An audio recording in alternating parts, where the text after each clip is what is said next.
Welcome by channel. ഞാനൊരു മീൻ കറി കാണിച്ചു തരാം കേട്ടോ. ഇന്നത്തെ ഒരു സ്പെഷ്യൽ മീനാണ് കട്ട്ള കറി വെക്കണ എങ്ങനെയാണെന്ന് കാണിച്ചു തരാം കേട്ടോ. കട്ട്ള ഡിഫറൻറ്റ് ഒരു മീനാണ്, പുഴമീൻ നമ്മൾ പിടിക്കണോടത്ത് വാങ്ങിച്ചുകൊണ്ട് വന്നു. പുഴമീൻ വലിയ മീൻ. ഇതിൻ്റെ മുട്ട തന്നെ ഒരു 1/2 കിലോ 1 കിലോയ്ക്ക് ഉണ്ടാവും. അത് നമുക്ക് വേറെ മുട്ട പോലെ പൊരിച്ചെടുക്കാം. അത് ഞാൻ വേറെ വീഡിയോ കാണിക്കാം. ഇതുണ്ടപ്പോൾ ഉണ്ടാക്കുക. അതിൻ്റെ കറി വെക്കാൻ പോകുന്നു നോക്കിക്കോട്ടോ.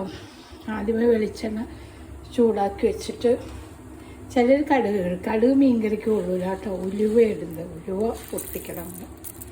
ഉലുവ പൊട്ടിച്ചിട്ട് നമ്മൾ അതുപോലെ വേണ്ടത് ഒരു 4 പച്ചമുളക്, ഒരു കൊച്ചുള്ളി ഒരു 3-4 എണ്ണം,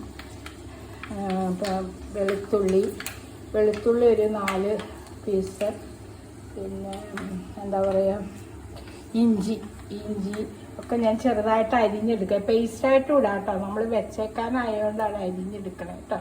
പിന്നെ ഈ ചൂടാക്കുമ്പോൾ എല്ലാം കൂടെ ഒരുമിച്ച് അരിഞ്ഞ് വെച്ചേക്കണം കേട്ടോ. കുറച്ച് ദിവസം കൊണ്ട് ഞങ്ങളൊരു 2 ആഴ്ച കൊണ്ടാണ് ഇവിടെ കഴിക്കത്തുള്ളൂ. ഓരോ കഷ്ണം എടുത്ത് കഴിക്കത്തുള്ളൂ. 2 ആഴ്ച ഒരു ആഴ്ച ഉണ്ടാവും, 2 ദിവസം ഉണ്ടാവും. കുറേ കഷ്ണമല്ലേ കഴിക്കുള്ളൂ. അപ്പോൾ അത് ഞാൻ എടുത്ത് നമ്മൾക്ക് വറുത്തിയെടുക്കണം കേട്ടോ. ഇത് നമ്മൾ സദ്യക്ക് വിളമ്പാനും ഇങ്ങനെ ഈ മീൻ ഉപയോഗിക്കാറുണ്ട്. അതെങ്ങനെ കറി വെക്കണമെന്ന് കാണിച്ചത്. നമ്മൾ കേരയൊക്കെ കറി വെക്കണ പോലെ തന്നെയാണ്. വാളയ്ക്കിപ്പോൾ ഭയങ്കര നെയ്യ്, അതാണ് വാള വയ്ക്കാറ്. വാള നെയ്യ് നമ്മൾ കറി വെച്ചിരുമ്പോൾ നെയ്യ് ഇങ്ങനെ പൊങ്ങി വരും. അപ്പോൾ ഇതിനാകുമ്പോൾ അധികം നെയ്യില്ല കേട്ടോ. നെയ്യ് കുറവാണ് ഇതിന് നമുക്ക് കൂടുതൽ മാംസമാണ് കൂടുതലുള്ളത്. ഇത് ചുമന്ന് വരുമ്പോൾ എല്ലാ കൂട്ടങ്ങൾ വരുമ്പോൾ ചെയ്യണ പോലെ തന്നെ വേപ്പില ഇടണം.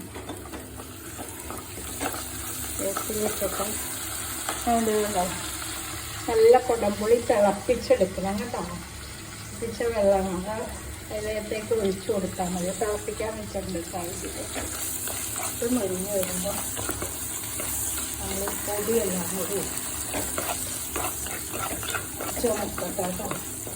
ഈ മീൻ എന്ന് പറഞ്ഞാൽ നമുക്ക് അവർ കട്ട് ചെയ്ത് തരും. അതിന് ബിഗ് ആയതുകൊണ്ട് നമുക്ക് വീട്ടിൽ മുറിക്കാൻ ഭയങ്കര പാടാണ്. അപ്പം നമ്മളവിടെ നിന്ന് അവർ കട്ട് ചെയ്ത് തരും കേട്ടോ. കട്ട് ചെയ്ത് തന്നിട്ട് കുറേശ്ശെ ഫ്രിഡ്ജ് വെച്ചിട്ട് കുറേശ്ശെ എടുത്ത് ഉപയോഗിക്കാം. നമുക്കിപ്പോൾ ഒരു വലിയ മീൻ വാങ്ങിച്ചാൽ 1 മാസം ഉണ്ടാകും. കുറേശ്ശെ എടുത്ത് കറി വെച്ചാൽ മതി. നല്ലൊരു ഐറ്റമാണ്.